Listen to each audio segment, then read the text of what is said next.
ကဲဒီနေ့ကတော့ကျမတို့ touch light ကိုသွားကဲမယ်ရှင်တကြံအကျက်နေပေါ့လေလမ်းမှာလေးလိပ်ပြာတွေအများကြီးပဲလမ်းတစ်လျှောက်လုံးလိပ်ပြာတွေအများကြီးပဲဆိုတော့လမ်းလေးလှလို့ရိုက်ခဲ့ပါတယ်မေယန်ဂိတ်နာက Velavary ဆိုတဲ့ဆိုင်လေးမှာဝင်ထိုင်ခဲ့တယ်သူကရေစင်းစော်လို့မရဘူးစားစရာတောက်စရာလေးနဲ့စားပြီးတော့တပ်ပုံလေးရိုက်ပြန်ထွက်လာခဲ့တယ်ရှင်ပြန်ထွက်မှာ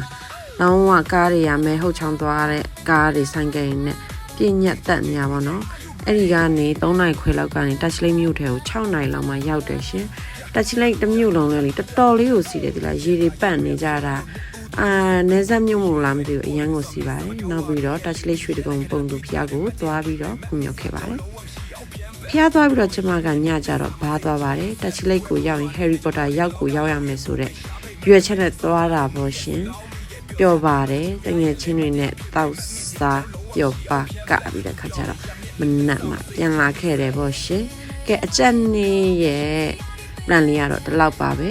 မောလဲမောပါပြီတချင်လေးထပ်ပြီးတော့မလည်နိုင်တော့ဘူးထင်ပါတယ်ရှင်အတန်လေးလဲဝင်နားလေးလဲစီးပါပြီကဲကျေးဇူးတင်ပါတယ်တတ